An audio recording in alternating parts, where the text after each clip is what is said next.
நீங்கள் பார்த்து கொண்டிருப்பது உஸ்தாத் மதுரை முஜாஹித் மனம் கவரும் சொற்பொழிவு. இது மார்க்கம் மற்றும் قال الله تعالى في القرآن العليم أعوذ بالله من الشيطان الرجيم بسم الله الرحمن الرحيم يا أيها الذين آمنوا اتقوا الله حق تقاته ولا تموتن إلا وأنتم مسلمون يا أيها الناس اتقوا ربكم الذي خلقكم من نفس واحدة وخلق منها زوجها وبث منهما رجالا كثيرا ونساء واتقوا الله الذي تساءلون به والأرحام إن الله كان عليكم رقيبا ويا أيها الذين آمنوا اتقوا الله وقولوا قولا سديدا يصلح لكم أعمالكم ويغفر لكم ذنوبكم ومن يطع الله ورسوله فقد فاز فوزا عظيما.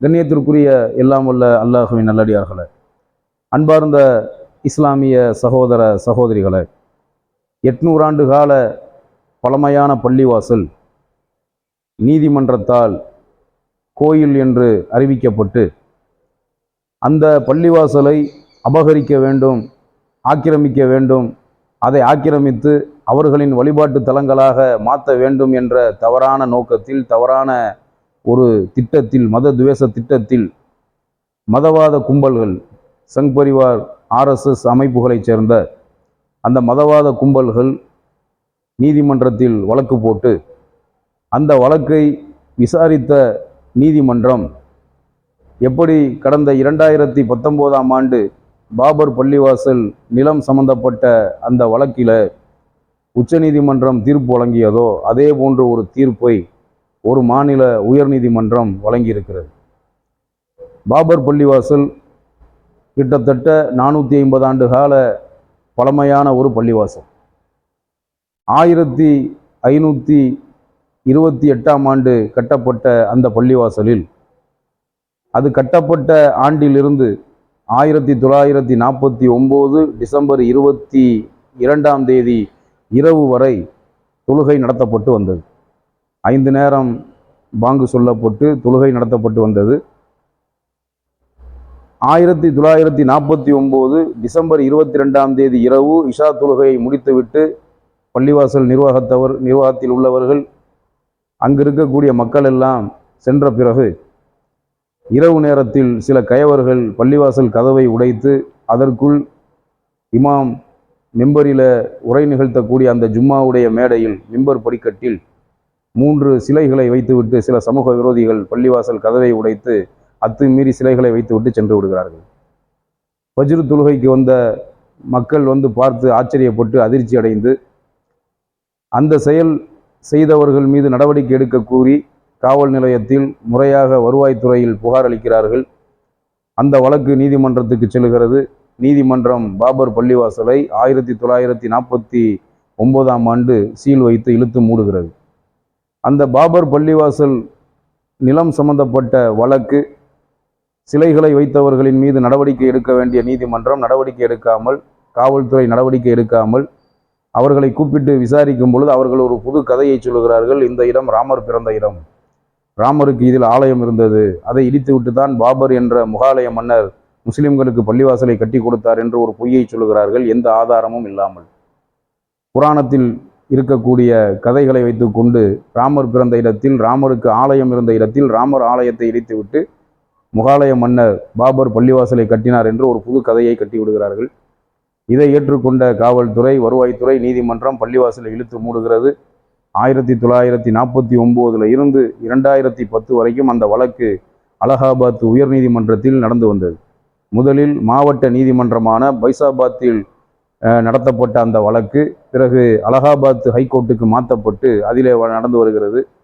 1992ஆம் ஆண்டு உச்சநீதிமன்றத்தின் தடை உத்தரவையும் மீறி பள்ளிவாசல் இடித்து தரைமட்டமாக்கப்பட்டது. நம் எல்லோருக்குமே தெரியும், டிசம்பர் 6ஆம் தேதி 92ஆம் ஆண்டு பாபர் பள்ளிவாசல் இடித்து தரைமட்டமாக்கப்பட்டு அந்த வழக்கை தான் நடத்தி வந்தார்கள். பாபர் பள்ளிவாசல் நிலம் யாருக்கு சொந்தம் என்ற அந்த வழக்கு கடந்த 2010ஆம் ஆண்டு செப்டம்பர் 30ஆம் தேதி அலகாபாத் ஹைகோர்ட் ஒரு தீர்ப்பு வழங்குகிறது. பாபர் பள்ளிவாசல் நிலத்தை 3ஆக பிரித்து ஒரு பங்கை இழந்த முஸ்லிம்களுக்கும் இடித்தவர்களுக்கு 2 பங்கையும் அலகாபாத் உயர்நீதிமன்றம் தீர்ப்பு வழங்குகிறது. அந்த தீர்ப்பை எதிர்த்து முஸ்லிம்கள் தரப்புல, பாபர் பள்ளிவாசல் நிர்வாகத்தின் தரப்புல உச்சநீதிமன்றத்தில் சுப்ரீம் கோர்ட்டில் மேல்முறையீடு செய்யப்படுகிறது. சுப்ரீம் கோர்ட்டில் அப்பீல் செய்யப்படுகிறது. இழந்த முஸ்லிம்களும் அப்பீல் செய்கிறார்கள், இடித்தவர்களும் அப்பீல் செய்கிறார்கள். அதை விசாரித்த நீதிமன்றம் உச்சநீதிமன்றம் கடந்த 2019ஆம் ஆண்டு நவம்பர் 9ஆம் தேதி ஒரு தீர்ப்பை வழங்குகிறது. பாபர் பள்ளிவாசல் நிலம் முஸ்லிம்களுக்குத்தான் சொந்தம் என்பதை சரியாக புரிந்து கொண்ட உச்சநீதிமன்றம், பெரும்பாலான மக்களின் நம்பிக்கை சார்ந்த விஷயமாக இது இருக்கின்ற காரணத்தினால் அந்த இடம் பள்ளிவாசலை அந்த இடித்தவர்களுக்கே சொந்தம், அதிலே ராமர் கோயிலை கட்டிக்கொள்ளலாம் என்று உச்சநீதிமன்றம் தீர்ப்பை வழங்கிவிட்டது. 450 ஆண்டு கால பள்ளிவாசலை நிர்வகித்த முஸ்லிம்களுக்கு ஊபி மாநில அரசு புறநகர் பகுதியில் அவர்களுக்கு ஒரு 5 ஏக்கர் நிலத்தை ஒதுக்க வேண்டும் என்று தீர்ப்பு வழங்கி, அது இடித்தவர்களுக்கே சொந்தம் என்று தீர்ப்பு வழங்கப்பட்டு அது ஆலயம் கட்டி கொள்வதற்கு உச்சநீதிமன்றம் அனுமதி அளித்து இன்று பாபர் பள்ளிவாசல் இடத்தில் ராமர் கோயில் கட்டப்பட்டு பாபர் பள்ளிவாசல் இருந்ததுக்குண்டான ஒரு தடமே இல்லாத அளவுக்கு முழுமையாக அளிக்கப்பட்டு ராமர் கோயில் கட்டப்பட்டு இருக்கிறது. அந்த தீர்ப்பு சரியாக வழங்கப்பட்ட ஒரு தீர்ப்பா என்பதை சட்ட வல்லுநர்கள் பல கருத்துக்களை சொல்லியிருக்கிறார்கள். அப்போ சட்டப்படி வழங்கப்பட்ட தீர்ப்பு கிடையாது. உச்சநீதிமன்றம் சுப்ரீம் கோர்ட்டு பாபர் பள்ளிவாசல் வழக்கில் கொடுத்த அந்த தீர்ப்பு இருக்கிறதே, அந்த ஜட்ஜ்மெண்ட் இருக்கிறதே, அது ஒரு சட்டப்படி கொடுக்கப்பட்ட ஜட்ஜ்மெண்ட் கிடையாது. நம்பிக்கையின் அடிப்படையில் மெஜாரிட்டியான மக்கள், பெரும்பான்மையான மக்களின் நம்பிக்கை சார்ந்த, மதம் சார்ந்த விஷயமாக இருக்கிறதா? அப்போ மதம் சார்ந்த, நம்பிக்கை சார்ந்த அடிப்படையில் தான் அந்த தீர்ப்பு வழங்கப்பட்டிருக்கிறதே தவிர நீதியின் அடிப்படையில், சட்டப்படி நீதிப்படி தீர்ப்பு வழங்குவதா இருந்தால் பாபர் பள்ளிவாசல் நிலம் முஸ்லிம்களுக்குத்தான் தீர்ப்பு வழங்கியிருக்க வேண்டும். ஆனால் அவர்கள் அப்படி வழங்கவில்லை. அப்படி தீர்ப்பு வழங்கினால் பல பிரச்சனைகள் ஏற்படும், பல குழப்பங்கள் ஏற்படும், நாட்டில் அமைதி நிலவாமல் போயிடும். பல விஷயத்தை கருத்தில் கொண்டு உச்சநீதிமன்றம் முஸ்லிம்களுக்கு கொடுக்க வேண்டிய பாபர் பள்ளிவாசல் நிலம் சம்பந்தப்பட்ட அந்த வழக்கு சம்பந்தப்பட்ட அதில் வழங்க வேண்டிய தீர்ப்பை இடித்தவர்களுக்கே கொடுத்து விட்டது. அதே போன்ற ஒரு சம்பவம் இந்த மாசத்துல சில நாட்களுக்கு முன்பு நடந்திருக்கிறது. மத்திய பிரதேச மாநிலத்தில் தார் என்று சொல்லப்படுகிற ஒரு மாவட்டம், தார் மாவட்டத்தில் தார் நகர். அந்த தார் நகரில் கமால் மௌலா மஸ்ஜித் என்ற பெயரில் 800 ஆண்டு கால பழமையான மஸ்ஜித் அந்த தார் நகரில் இருக்கிறது. அந்த மஸ்ஜிதுக்கு போஜ் ஷாலா என்றும் சொல்லப்படுகிறது. அந்த இடத்துக்கு போஜ் ஷாலா என்றும் சொல்லப்படுகிறது. அப்போ அந்த பள்ளிவாசல் இன்று நேற்று கட்டப்பட்டதில்லை. 800 ஆண்டு கால பழமையான பள்ளிவாசல், முஸ்லிம்கள் தொழுது வந்த ஒரு பள்ளிவாசல். சில சங் பரிவார் கும்பல்கள், மதவாத கும்பல்கள், அவர்கள் மத துவேஷத்தின் அடிப்படையில், மதவெறியின் அடிப்படையில் அந்த பள்ளிவாசல் இருந்த இடத்தில் ஏற்கனவே சரஸ்வதி கோயில் இருந்தது. சரஸ்வதி கோயில் இருந்த அந்த இடத்தில் சரஸ்வதி கோயிலை இடித்துவிட்டு அதை அகற்றிவிட்டுத்தான் 800 வருடங்களுக்கு முன்பு முஸ்லிம்கள் தங்களுக்கென்று ஒரு பள்ளிவாசலை அமைத்து கொண்டார்கள். அந்த இடம் இந்துக்களுக்கு சொந்தமானது.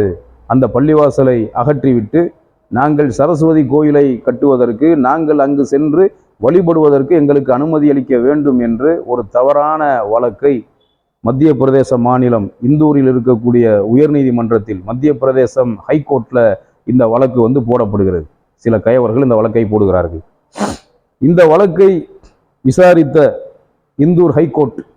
இந்தூர் உயர்நீதிமன்றம் என்ன தீர்ப்பை வழங்குகிறது என்று சொன்னால், ஏற்கனவே பாபர் பள்ளிவாசல் நிலம் சம்பந்தப்பட்ட அந்த வழக்கில் உச்சநீதிமன்றம் என்ன தீர்ப்பை வழங்கியதோ அதே போன்று முஸ்லிம்கள் தொழுவை நடத்துவதற்கு, முஸ்லிம்கள் இத்தனை ஆண்டு காலமாக தொழுது வந்த அந்த கமால் மௌலா மஸ்ஜிதில் இனிமேல் முஸ்லிம்கள் தொழக்கூடாது, முஸ்லிம்கள் தொழுவதற்கு தடை, முஸ்லிம்களின் தொழுகை ரத்து செய்யப்படுகிறது, அந்த இடத்திற்குள் சென்று இந்துக்கள் வழிபடலாம் என்று ஒரு அனுமதியை அளித்திருக்கிறது.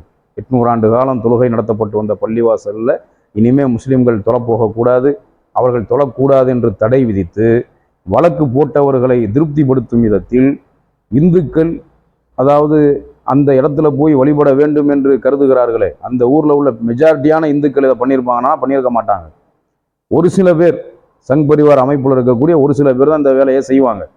ஏன்னா இன்னைக்கு மத்திய